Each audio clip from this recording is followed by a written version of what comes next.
यूहन्ना दी राई अंजील ਉਹਦਾ 12ਵਾਂ ਬਾਬ। ਤਦ ਯਿਸੂ ਇਹਦੇ ਫਸਹ ਤੋਂ 6 ਦਿਨ ਪਹਿਲਾਂ ਬੈਤਨੀਆ ਵਿੱਚ ਆਇਆ, ਜਿੱਥੇ ਲਾਜ਼ਰ ਸੀ ਜਿਹਨੂੰ ਯਿਸੂ ਮੁਰਦਿਆਂ ਵਿੱਚੋਂ ਜਵਾਲਿਆ ਸੀ, ਅਤੇ ਉੱਥੇ ਉਹਨਾਂ ਉਹਦੀ ਰੋਟੀ ਵਰਜੀ। ਅਤੇ ਮਰਥਾ ਸੇਵਾ ਕਰਦੀ ਸੀ, ਪਰ ਲਾਜ਼ਰ ਉਹਨਾਂ ਵਿੱਚੋਂ ਇੱਕ ਸੀ ਜਿਹੜੇ ਉਹਦੇ ਨਾਲ ਖਾਣ ਬੈਠੇ ਸਨ। ਤਦ ਮਰੀਅਮ ਅੱਧ ਸੇਰ ਖਾਲਸ ਅਤੇ ਬੜਾ ਮਹਿੰਗਾ ਵਾਲ ਛੜਦਾ ਇਤਰ ਲੈ ਕੇ ਯਿਸੂ ਦੇ ਪੈਰਾਂ ਨੂੰ ਮਲਿਆ ਅਤੇ ਆਪਣੇ ਵਾਲਾਂ ਨਾਲ ਉਹਦੇ ਪੈਰ ਪੂੰਝੇ, ਅਤੇ ਘਰ ਦੇ ਇਤਰ ਦੀ ਖੁਸ਼ਬੂ ਨਾਲ ਭਰ ਗਿਆ। ਤਦ ਉਹਦੇ ਸ਼ਾਗਿਰਦਾਂ ਵਿੱਚੋਂ ਇੱਕ ਜਣਾ ਯਹੂਦਾ ਅਸਕਰਿਓਤੀ, ਜਿਸ ਉਹਨੂੰ ਫੜਾਉਣਾ ਸੀ, ਆਖਣ ਲੱਗਾ, ਭਈ ਇਹ ਇਤਰ ਤੇ 300 ਦਿਨਾਰ ਤੋਂ ਵੇਚ ਕੇ ਮਸਕੀਨਾਂ ਨੂੰ ਕਿਉਂ ਨਾ ਦਿੱਤਾ ਗਿਆ। ਇਹ ਗੱਲ ਉਸ ਇਸ ਕਰਕੇ ਨਹੀਂ ਸੀ ਆਖੀ ਭਈ ਉਹਨੂੰ ਮਸਕੀਨਾਂ ਦਾ ਫਿਕਰ ਸੀ, ਪਰ ਇਸ ਲਈ ਭਈ ਉਹ ਚੋਰ ਸੀ ਅਤੇ ਬਟਵਾ ਕੋਲ ਰੱਖ ਕੇ ਜੋ ਕੁਝ ਉਹਦੇ ਵਿੱਚ ਹੁੰਦਾ ਸੀ ਉਹ ਲੈ ਲੈਂਦਾ ਸੀ। ਤਦ ਯਿਸੂ ਆਖਿਆ, ਇਹ ਮੇਰੇ ਦਫਨ ਦੇ ਨੇ, ਦਫਨ ਦੇ ਦਿਨ ਲਈ ਇਹਨੂੰ ਰੱਖਣ ਦੇ। ਮਸਕੀਨ ਤੇ ਹਰ ਵੇਲੇ ਤੁਹਾਡੇ ਕੋਲ ਨੇ, ਪਰ ਮੈਂ ਹਰ ਵੇਲੇ ਤੁਹਾਡੇ ਨਾਲ ਨਹੀਂ ਹਾਂ। ਤਦ ਯਹੂਦੀਆਂ ਵਿੱਚੋਂ ਬਹੁਤੇ ਲੋਕ ਜਾਣ ਗਏ ਭਈ ਉਹ ਉੱਥੇ ਹੀ, ਅਤੇ ਉਹ ਆਏ, ਨਾ ਨਿਰਾ ਯਿਸੂ ਦੇ ਵਾਸਤੇ, ਪਰ ਇਸ ਵਾਸਤੇ ਭਈ ਲਾਜ਼ਰ ਨੂੰ ਵੀ ਵੇਖਣ, ਜਿਹਨੂੰ ਉਸ ਮੁਰਦਿਆਂ ਵਿੱਚੋਂ ਜਵਾਲਿਆ ਸੀ। ਪਰ ਸਰਦਾਰ ਕਾਹਨਾਂ ਸਲਾਹ ਕੀਤੀ ਭਈ ਲਾਜ਼ਰ ਨੂੰ ਵੀ ਮਾਰ ਸੁੱਟੀਏ, ਕਿਉਂ ਜੋ ਉਹਦੇ ਸਬਬ ਕਰਕੇ ਯਹੂਦੀਆਂ ਵਿੱਚੋਂ ਬਥੇਰੇ ਟੁਰ ਗਏ ਅਤੇ ਯਿਸੂ 'ਤੇ ਈਮਾਨ ਲਿਆਂਦਾ। ਅਗਲੇ ਦਿਨ ਬਥੇਰੇ ਲੋਕਾਂ ਜਿਹੜੇ ਈਦ ਉੱਤੇ ਆਏ ਹੋਏ ਸਨ, ਜਦ ਸੁਣਿਆ ਭਈ ਯਿਸੂ ਯਰੂਸ਼ਲਮ ਨੂੰ ਆਉਂਦਾ ਏ, ਖਜੂਰਾਂ ਦੀਆਂ ਟਹਿਣੀਆਂ ਲਈਆਂ ਅਤੇ ਅੱਗੋਂ ਵਾਲੀ ਉਹਨੂੰ ਮਿਲਣ ਲਈ ਨਿਕਲੇ, ਅਤੇ ਜ਼ੋਰ ਨਾਲ ਆਖਣ ਲੱਗੇ, ਹੋਸ਼ਾਨਾ, ਧੰਨ ਉਹ ਜਿਹੜਾ ਖੁਦਾਵੰਦ ਦੇ ਨਾਲ ਉੱਤੇ ਆਉਂਦਾ ਏ, ਇਸਰਾਈਲ ਦਾ ਬਾਦਸ਼ਾਹ। ਅਤੇ ਯਿਸੂ ਛੋਟਾ ਜਿਹਾ ਖੋਤਾ ਲੱਭ ਕੇ ਉਹਦੇ ਉੱਤੇ ਚੜ੍ਹ ਬੈਠਾ, ਜਿਵੇਂ ਲਿਖਿਆ ਹੋਇਆ ਹੈ, ਐ ਸਿਯੋਨ ਦੀ ਧੀ, ਨਾ ਡਰ, ਵੇਖ ਤੇਰਾ ਬਾਦਸ਼ਾਹ ਖੋਤੇ ਦੇ ਬੱਚੇ ਉੱਤੇ ਚੜ੍ਹਿਆ ਹੋਇਆ ਆਉਂਦਾ ਏ। ਉਹਦੇ ਸ਼ਾਗਿਰਦ ਪਹਿਲਾਂ ਉਹਨਾਂ ਗੱਲਾਂ ਨੂੰ ਨਾ ਸਮਝੇ, ਪਰ ਜਦ ਯਿਸੂ ਆਪਣੇ ਜਲਾਲ ਨੂੰ ਪਹੁੰਚ ਗਿਆ ਸੀ, ਤਦ ਉਹਨਾਂ ਨੂੰ ਯਾਦ ਆਇਆ ਭਈ ਇਹ ਗੱਲਾਂ ਉਹਦੀ ਬਾਬਤ ਲਿਖੀਆਂ ਹੋਈਆਂ ਸਨ, ਅਤੇ ਨਾਲੇ ਇਹ ਭਈ ਉਹਨਾਂ ਉਹਦੇ ਨਾਲ ਇਹ ਸਲੂਕ ਕੀਤਾ ਸੀ। ਤਦ ਉਹਨਾਂ ਲੋਕਾਂ ਜਿਹੜੇ ਉਸ ਵੇਲੇ ਉਹਦੇ ਨਾਲ ਸਨ, ਜਦ ਉਸ ਲਾਜ਼ਰ ਨੂੰ ਕਬਰੋਂ ਬਾਹਰ ਸੱਦਿਆ ਅਤੇ ਮੁਰਦਿਆਂ ਵਿੱਚੋਂ ਜਵਾਲਿਆ ਸੀ, ਗਵਾਹੀ ਦਿੱਤੀ। ਅਤੇ ਲੋਕ ਇਸ ਕਰਕੇ ਉਹਨੂੰ ਅੱਗੋਂ ਵਾਲੀ ਮਿਲਣ ਗਏ ਭਈ ਉਹਨਾਂ ਸੁਣਿਆ ਸੀ ਭਈ ਉਸ ਇਹ ਮੌਜਜ਼ਾ ਕੀਤਾ ਸੀ।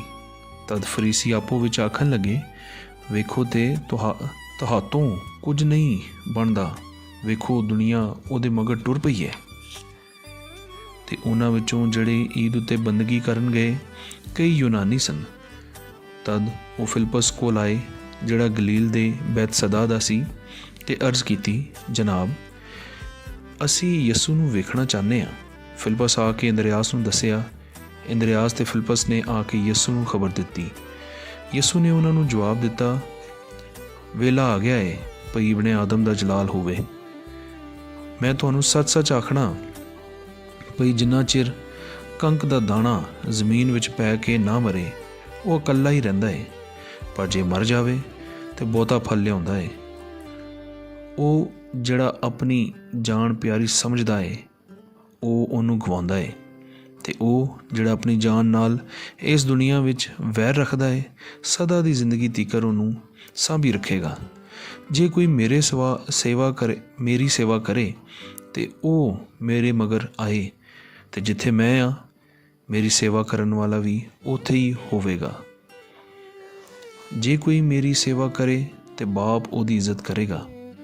ਹੁਣ ਮੇਰਾ ਜੀ ਘਬਰਾਉਂਦਾ ਏ, ਅਤੇ ਮੈਂ ਕੀ ਆਖਾਂ ਭਈ ਇਹ ਬਾਪ ਮੈਨੂੰ ਇਸ ਘੜੀਓਂ ਬਚਾ, ਪਰ ਮੈਂ ਐਸੇ ਸਬਬ ਇਸ ਘੜੀ ਤੀਕਰ ਆਇਆ। ਇਹ ਬਾਪ ਆਪਣੇ ਨਾਂ ਨੂੰ ਜਲਾਲ ਦੇ। ਤਦ ਅਸਮਾਨੋਂ ਆਵਾਜ਼ ਆਈ ਭਈ ਮੈਂ ਜਲਾਲ ਦਿੱਤਾ ਏ, ਅਤੇ ਫਿਰ ਵੀ ਜਲਾਲ ਦਿਆਂਗਾ। तदों लोग ਜਿਹੜੇ ਕੋਲ ਖਲੋਤੇ ਸਨ ਸੁਣਦੇ ਸਨ ਆਖਣ ਲੱਗੇ ਭਈ ਬੱਦਲ ਗਰਜਿਆ ਏ। ਹੋਰਨਾਂ ਆਖਿਆ ਫਰਿਸ਼ਤਾ ਉਹਦੇ ਨਾਲ ਬੋਲਿਆ ਏ। ਯਿਸੂ ਜਵਾਬ ਦਿੱਤਾ, ਇਹ ਆਵਾਜ਼ ਮੇਰੇ ਵਾਸਤੇ ਨਹੀਂ ਪਰ ਤੁਹਾਡੇ ਵਾਸਤੇ ਆਈ ਏ। ਹੁਣ ਇਸ ਦੁਨੀਆ ਦੀ ਅਦਾਲਤ ਹੁੰਦੀ ਏ। ਹੁਣ ਇਸ ਦੁਨੀਆ ਦਾ ਸਰਦਾਰ ਬਾਹਰ ਕੱਢਿਆ ਜਾਏਗਾ ਅਤੇ ਮੈਂ ਜੇ ਜ਼ਮੀਨ ਉੱਤੋਂ ਉੱਚਾ ਕੀਤਾ ਜਾਵਾਂ ਅਤੇ ਸਾਰਿਆਂ ਨੂੰ ਆਪਣੇ ਵੱਲ ਖਿੱਚਾਂਗਾ।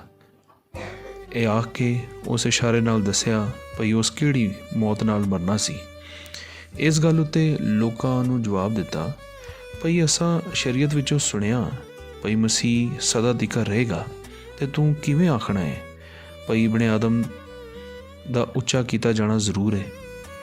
ਉਹ ਇਬਨ ਆਦਮ ਕੌਣ ਹੈ?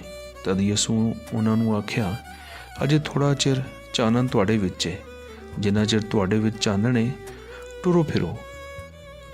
ਅਜਿਹਾ ਨਾ ਹੋਵੇ ਭਈ ਹਨੇਰਾ ਤੁਹਾਨੂੰ ਆ ਘੇਰੇ ਅਤੇ ਹਨੇਰੇ ਵਿੱਚ ਟੁਰਨ ਵਾਲੇ ਨੂੰ ਪਤਾ ਨਹੀਂ ਲੱਗਦਾ ਭਈ ਕਿੱਥੇ ਜਾਂਦਾ ਹੈ।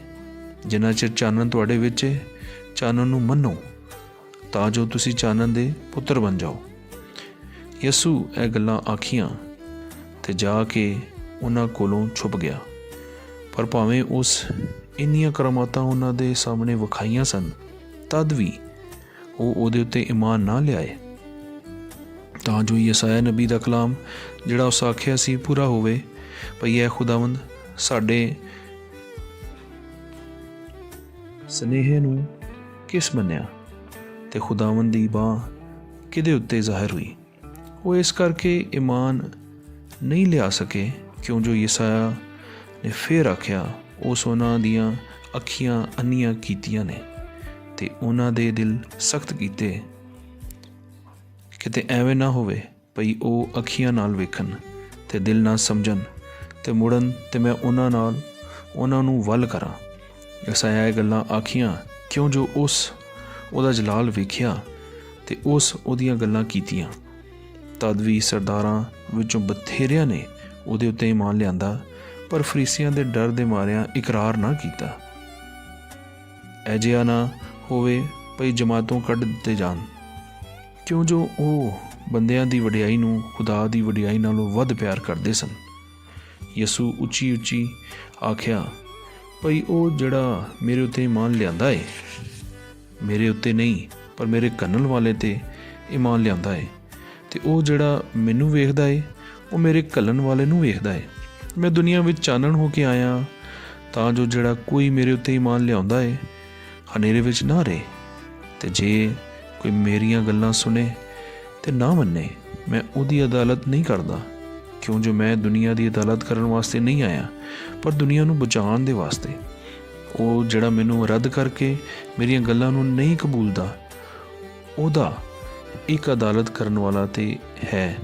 ਕਲਾਮ ਜਿਹੜਾ ਮੈਂ ਆਖਿਆ ਉਹੀ ਓੜਕ ਦੇ ਦਿਨ ਉਹਦੀ ਅਦਾਲਤ ਕਰੇਗਾ ਕਿਉਂ ਜੋ ਮੈਂ ਆਪਣੇ ਵੱਲੋਂ ਨਹੀਂ ਬੋਲਦਾ ਪਰ ਬਾਪ ਜਿਸ ਮੈਨੂੰ ਘੱਲਿਆ ਉਸ ਮੈਨੂੰ ਹੁਕਮ ਦਿੱਤਾ ਹੈ ਭਈ ਮੈਂ ਕੀ ਆਖਾਂ ਅਤੇ ਕੀ ਬੋਲਾਂ ਅਤੇ ਮੈਂ ਜਾਣਨਾ ਭਈ ਉਹਦਾ ਹੁਕਮ ਸਦਾ ਦੀ ਜ਼ਿੰਦਗੀ ਹੈ।